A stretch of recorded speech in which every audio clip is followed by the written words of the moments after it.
আসসালামু আলাইকুম। সবাই কেমন আছেন? আল্লাহর অশেষ মেহেরবানিতে আমিও ভালো আছি। তো বরাবরের মতোই সুন্দর ছোট্ট একটি ভিডিও নিয়ে আমি আপনাদের মাঝে হাজির হয়ে গেলাম। তো এই ফোনটির মডেল হচ্ছে A30।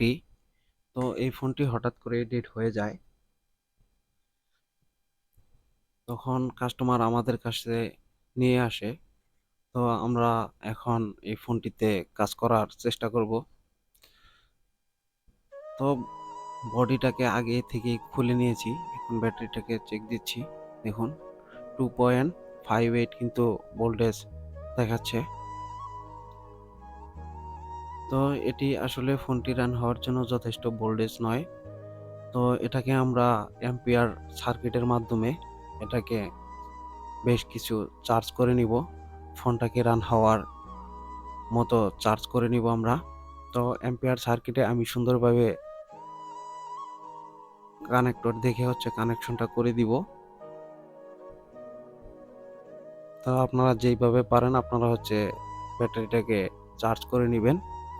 চার্জ করে নিয়ে আমরা দেখব যে এই ফোনটি রান করে কিনা এবং যে চার্জ ওঠে কিনা। তো দেখুন আমি যথেষ্ট কিন্তু চার্জ করে নিলাম। তো এখন ফোনটাকে দেখব যে ফোনটি কি অন হয় কিনা। তো চার্জার কেবলটি লাগিয়ে দিলাম। তো দেখি কোনো রেসপন্স আমরা পাই কিনা। তো কোনো রেসপন্স কিন্তু আমরা এখনো পেলাম না। তো মাদারবোর্ডটাকে প্রাথমিক অবস্থায় ব্যাটারি কানেকশন খুলে আমরা শর্টিং চেক করার চেষ্টা করব। তো আমি ডায়োড মোডে মিটারটি গিয়ে সেট করে নিলাম। তো দেখুন ব্যাটারি কানেক্টর রিডিংটা কিন্তু যথাযথ রয়েছে, কোনো শর্টিং এখানে আমরা পাচ্ছি না। তো চার্জও হচ্ছে না, কোনো ফোনের কোনো রেসপন্সই কিন্তু আমরা পাচ্ছি না। তো এখন আমরা পাওয়ার সাপ্লাই কানেকশন দিয়ে দেখব যে এই ফোনটাতে অটো কোনো রিডিং রয়েছে কিনা। তো আমি পাওয়ার সাপ্লাইটি কানেকশন করে দিলাম। তো এখানে কিন্তু 0.5 এম্পিয়ার নিচ্ছিল। তো অটো নিয়ে আছে, যার কারণে এই ফোনটি অন হয় না মূলত। এখন আমরা দেখব যে আসলে এই 0.5 রিডিং, এই রিডিংয়ের শটটা কোথা থেকে আসে সেটা আমরা স্টেপ বাই স্টেপ চেক দিব। তো ক্যামেরাগুলোকে খুলে নিব। আর এটা আমি ডায়াগ্রামের মাধ্যমে দেখিয়ে নিয়েছি যে চার্জিং আইসিটা যে ইএমএমসি এবং প্রসেসরের পাশে রয়েছে। তো এখান থেকে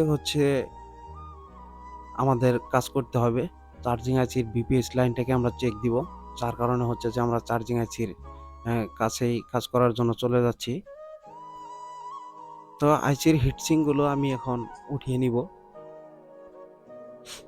আমি খুব সেফলিভাবে কিন্তু উঠিয়ে নেওয়ার চেষ্টা করলাম। তো এখানে যে কিছু অংশ ঢাকনা আমাদের কেটে নিতে হবে। তো এই অংশটুকু আমি এখন কেটে নিব। তো দেখুন বন্ধুরা, আমি কিন্তু সুন্দরভাবে কেটে নিয়েছি মাদারবোর্ড ড্যামেজ ছাড়াই। তো দেখতে পাচ্ছেন ওটাই চার্জিং আইসি। তো এখন আমরা বিপিএস লাইনটাকে চেক দিব।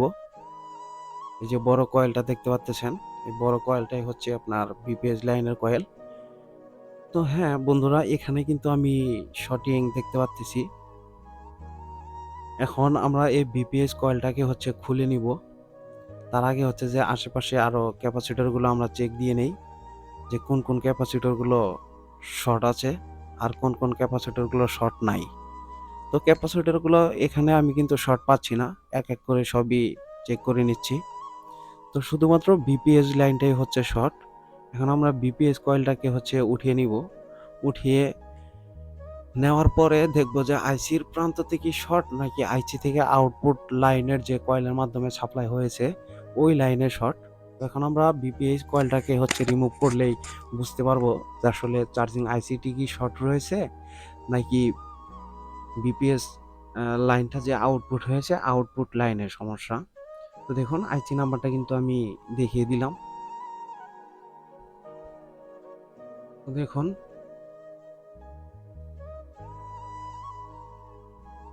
এখন আমরা এই কয়েলটাকে উঠিয়ে নিব এবং আইসিটা কিন্তু আমি সেফটি দিয়ে নিয়েছি।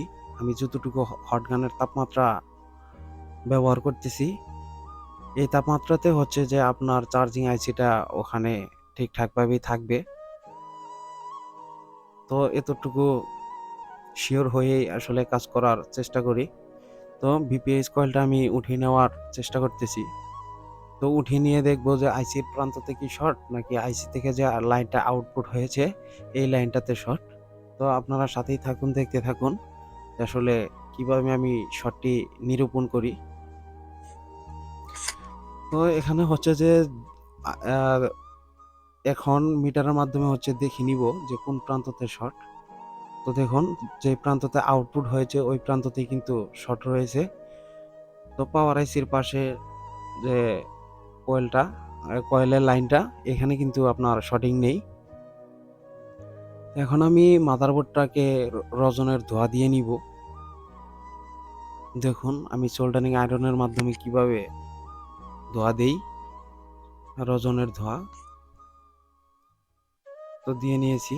তো দেখুন এখানে কিন্তু রজনের ধোঁয়াটি গলে গেছে, আর রজনের ধোঁয়ার মাধ্যমেই হচ্ছে যে আমরা শর্টগুলোকে নিরূপণ বা আইডেন্টিফাই করতে আমাদের খুব সহজ একটি কৌশল। তো এই কৌশলগুলো অবলম্বন করে হচ্ছে যে আমরা মাদারবোর্ডের মোবাইলের মাদারবোর্ডের কাজগুলো করে থাকি। তো এখানে হচ্ছে যে দেখুন, এখানে কিন্তু রজনের ধোঁয়া গলে গেছে। এখানে আমার মনে হচ্ছিল যে একটা ক্যাপাসিটর শর্ট, আর সাথে কিন্তু একটি এলডিও আছে। ওই এলডিওতে যে ভোল্টেজ লাইনটা, ওই ভোল্টেজ লাইনের ক্যাপাসিটরটাই হচ্ছে শর্ট।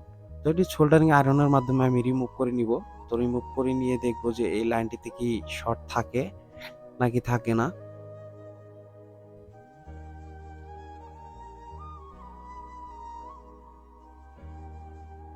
তো দেখুন আমি সরাসরি বিপিএস লাইনটাই চেক দিচ্ছি।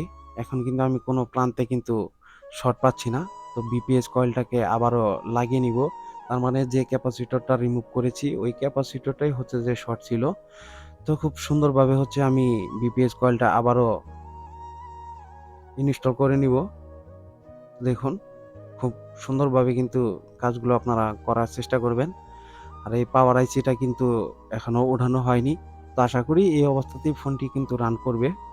তো তারপরে চেক দিয়ে নিলাম, বিপিএস লাইনে কোনো শর্ট এখন আর নেই। তো এখন মাদারবোর্ডটাকে ফিটিং করে নিব আমরা ডিসপ্লে প্যানেলের সাথে। তো সবগুলো কাজই হচ্ছে স্টেপ বাই স্টেপ করতে হবে। স্টেপ বাই স্টেপ কাজ করতে পারলে হচ্ছে যে প্রত্যেকটা কাজেই সফলতা আসবে।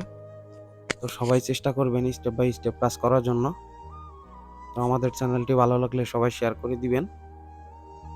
তো এখন আমি হচ্ছে যে চার্জার কেবলটা আবারও লাগিয়ে দিব।